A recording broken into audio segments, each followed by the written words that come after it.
Good day parents. අද දවසේ අපි කතා කරන්නේ ආවේගශීලී දරුවන් ගැන.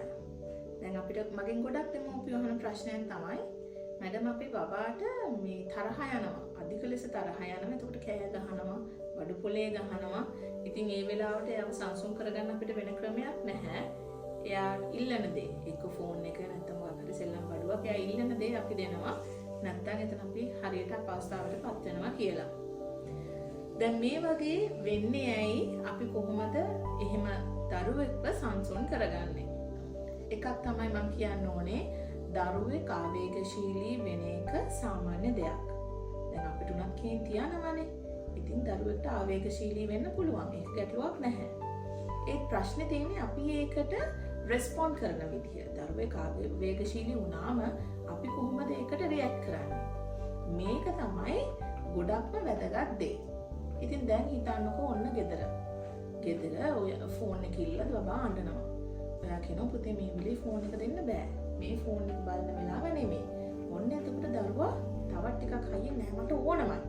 ඊට පස්සේ නෑ මං දෙන්න බෑ කිව්වනේ කියලා ඔන්න ඔයා අහන්න උස් කරගන්නේ නැහැ. මොකද අපි එයාට එහෙම රියැක්ට් කරද්දී ඒ එනර්ජි එක එයා ඇබ්සෝබ් කරගන්නවා. දරුවෙක් කියන්නේ ඒගොල්ලෝ හරි ඒගොල්ලන්ට ටක් ගාලා අපි කියන වචනෙට වඩා අපේ ඉමෝෂන් එක අපේ එනර්ජි එක තමයි දරුවෝ ඉස්සෙල්ලාම තේරුම් ගන්න. ඉතින් ඒ වෙලේට අපි කරන්න ඕනේ අපිට කොච්චර කේන්ති ගියා මොකද හුස්මක් අරගන්න පිට කරන්න නෑ පුතේ මේ වෙලේ ෆෝන් එක බලන වෙලාව නෙමෙයිනේ.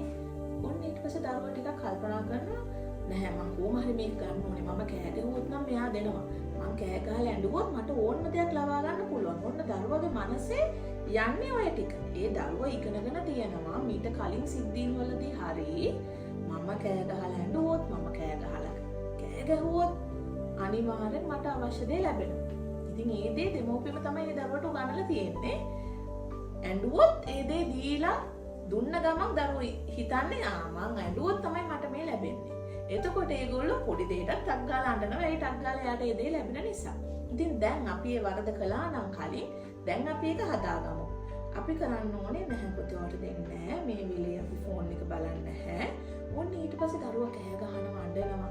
පොඩ්ඩක් දරුවට සංසුන් වෙන්න ඉඩ දෙන්න. ගිහිල්ලා යාව අද්දලා බඩලා එයාට ගහලා ඕගොල්ලොත් කෑ ගහලා එහෙම කරන්න එපා. දරුවා කෑ ගහද්දී ළඟට ගිහිල්ලා ආදරෙන් දරුවා ළඟ ඉඳගෙන චූටි පුතේ මේ වෙලේ ෆෝන් එක දෙන්න බෑනේ පුතේ කියලා ආදරෙන් කියන්න. එතකොට දරුවා සමහරක් දෙමව්පියන්ට දරුවොත් ගහනවා. එතකොට දරුවගේ අත් දෙක අල්ල ගන්න. මොනා කළත් දරුවට පෙන්වන්න වාගේ මූණේ තියෙන ආදරේ විතරයි කියලා. නෑ පුතේ අම්මිට ගහන්න එපා මං ඔයාට ආදරේනේ. ෆෝන් එක දෙන්න බෑ වස්තුව දෙන්න බෑ.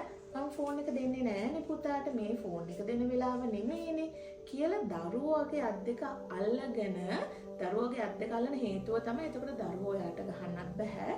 දරුවට එයාට හානියක් කරගන්නත් බෑ. පුළුවන් නම් අත් දෙක මෙහෙම දරුවාගේ ඇඟ වටේ උතලා ලස්සනට දරුවව බදාගෙන බබා කෑ ගහයි. අඬයි. අපි කියන්නේ මං ආදරෙයි පුතේ ඔයාට මං මේක ඔයාට දෙන්නේ නැහැ කියලා පැයක් හරි දරුවා සංසුන් වෙනකන් දරුවට ඔයාගේ ආදරය ප්‍රකාශ කරන්න.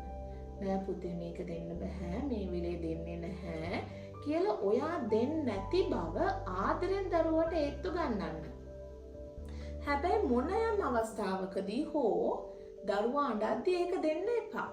මොකද දැන් ඔයගොල්ලෝ විනාඩි 10ක් විතර කියනවා අනේ පුතේ මම ඔයාට ආදරේ මට මේක දෙන්න බෑ කියලා. ඊළඟ විනාඩියේදී අම්මෝ මේක කරන්න බෑ මට නම් දැන් ඇති වෙලා තියෙන මේ ළමයා අඬන එක නවත්තන්න නැහැ කියලා ඒක දුන්නොත් ඊළඟ සැරේ දරුවා ඒ දේම කරනවා. පළවෙනි සැරේ පළවෙනි දෙවෙනි තුන්වෙනි සැරේ හරිම අමාරුයි. ඉතින් මම දන්නවා මේ වගේ දෙයක් දෙමව්පියෙක් විදිහට අපිට දරන්න අමාරුයි. අපි හරිය අකමැති අපේ දරුවා අඬනවට. ඒත් අඬන එක හොඳයි. මොකද එතකොට තමයි දරුවන්ට මේ ආවේගයන් කියන්නේ මොනවාද ඉමෝෂන් රේන්ජ් එකක් හැදෙන්නේ. එතකොට දරුවා දැනගන්නවා සමහරක් දේවල් තියෙනවා කොච්චර ඇඬුවත් ලබා ගන්න බෑ. අපි යමක් කළොත් අපිට යමක් ලැබෙනවා. ඉතින් මේ වගේ සංකල්ප දරුවගේ මනස තුල નિરાයාසයෙන්ම හැදෙන්නේ මේ වගේ අත්දැකීම් වලට දරුවෝ මුහුණ දෙද්දී. ඉතින් දෙමව්පියනේ මේ වගේ ඕනම අවස්ථාවකදී දරුවෝ අඬද්දී කෑ ගහද්දී කේන්ති ගද්දී අපි නිවුණු ස්වභාවයකින් දරුවා දිහා බලන්න ඕනේ. එතකොට තමයි දරුවටත් ඒ එනර්ජි, ඒ පොසිටිව් එනර්ජි එක ගිහිල්ලා දරුවත් ටික ටික සංසුන් වෙන්නේ. මේක මුලදී අමාරුයි. පස්සට දරුවත් තේරුම් ගන්නවා ඔයා එයාට ආදරයට තමයි මේ හැමදේම කරන්නේ කියලා. ඉතින් දරුවට ආදරය කියන්නේ අඬද්දි ෆෝන් එක දෙන එකවත්, ඉල්ලන බඩුව දෙන එකවත්, නැත්නම් දරුවට ඕන විදියට හැසිරෙන එක නෙමෙයි. ආදරය කියන්නේ දරුවව හරි පාරේ සමාජයට ලස්සනට වැඩදායි පුද්ගලයෙක් විදියට කවදා හරි අනාගතයේදී දකින්න දැන් ඉඳන්ම අපි කරන දේවල් තමයි දෙමෝපියෝ විදිහට ආදරය කියන්නේ. ඉතින් අනිවාර්යෙන් මේක තේරුම් ගන්න ඕනේ. අපි පොඩි කාලේ ඉඳන්ම හරියටම දරුවත් එක්ක කොමියුනිකේට් කළොත්, හරියටම දරුවත් එක්ක ඉන්ටරැක්ට් වුණොත් අපිට මේ ප්‍රශ්නේ එන්නේ නැහැ. කේන්ති යන එක සාමාන්‍ය දෙයක්, අඬන එක සාමාන්‍ය දෙයක්, දුක හිතෙන එක සාමාන්‍ය දෙයක්. ඒ හැමදේම අපි හරි ආදරෙන් දරුවත් එක්ක සංනිවේදනය කරගමු. මොකද එතකොට දරුවට හැමතිස්සෙම ඔයාගෙන් එන පොසිටිව් එනර්ජි එක ලැබෙනවා. එතකොට දරුවත් ඒ විදිහටම හැම එකටම පොසිටිව්ලි මුහුණ දෙන්නත් ඉගෙන ගන්නවා. මේක අනිවාර්යෙන් කරලා බලන්න. එතකොට ඔයාටත් පහසුයි. දරුවත් එන්න හොඳ පැත්තට හැරෙනවා. ස්තුතියි.